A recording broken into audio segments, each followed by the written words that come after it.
He stood in the center of the arena, sweat glistening under the sun, the roar of 50,000 Romans echoing like thunder. Chains still hung from his wrists, remnants of the life he was born into, but the sword in his hand gleamed with something new: power, freedom, defiance. His name was Spartacus, and in that moment, he wasn't just a gladiator. He was the man who dared to challenge the might of Rome itself. Long before he became a legend, Spartacus was just another enslaved Thracian soldier forced into Rome's brutal machine. Captured in battle, he was sold like cattle and sent to a gladiator school in Capua, a place designed to break men and turn them into entertainment. But Spartacus refused to be broken. While others accepted their fate, he studied his enemies, bided his time, and waited for the perfect moment. That moment came in 73 BCE. Armed with nothing but kitchen knives and stolen weapons, 70 slaves broke free from the training school. It should have been a desperate, doomed escape, but under Spartacus's leadership, it became something far greater.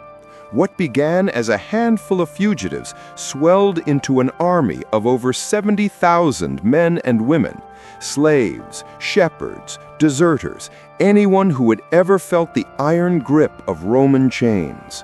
And Rome, for the first time in generations, trembled. Spartacus didn't just fight to survive. He fought with strategy, discipline, and cunning that rivaled the empire's finest generals. His forces annihilated Roman legions sent to crush him. Town after town fell. The rebels looted armories, freed slaves, and turned Rome's own weapons against it. To the oppressed, Spartacus became a symbol of hope. To the Roman Senate, he was a nightmare. But Spartacus had a vision, one that history often forgets. He didn't seek to conquer Rome. He wanted to lead his people north, across the Alps, back to their homelands, to freedom. Yet freedom is rarely simple. Some of his men, drunk on victory and vengeance, refused to leave. They wanted blood, spoils, and power. And in that division, the seeds of tragedy were sown. The Senate, humiliated and desperate, turned to Marcus Licinius Crassus, the wealthiest man in Rome. Crassus was ruthless, disciplined, and determined to restore Roman honor.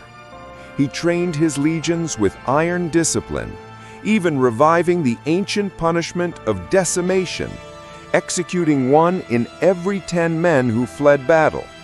The message was clear: failure was death. The final confrontation came in 71 BCE. Spartacus and his followers, cornered in southern Italy, were outnumbered and exhausted. Still, Spartacus refused to run. As the Roman legions advanced, he killed his own horse before the battle began, declaring, "If I win, I'll have plenty of Roman horses. If I lose, I won't need one." Then he led his army into the fight. It was chaos, steel, blood, and dust. The slave army fought like lions, but Rome's legions were relentless. Spartacus cut his way through ranks of soldiers, searching for Crassus himself. Witnesses say he nearly reached the Roman general before being overwhelmed. When the dust settled, Spartacus's body was never found.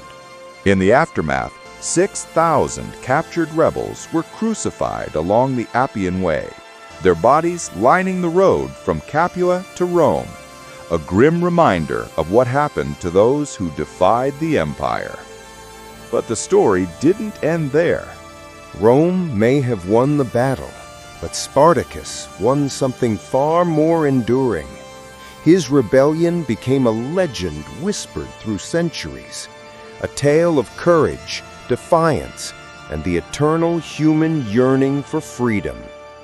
Even in chains, he showed the world that the spirit of a man cannot be enslaved. And so, long after his name was meant to be forgotten, Spartacus still stands, not just as the slave who fought Rome, but as the gladiator who dared to dream of a world without masters. Enjoying this journey through history? Smash that like button, hit subscribe, and ring the bell so you never miss a 5-minute dive into the past. Got a historical mystery or epic story you want us to cover next?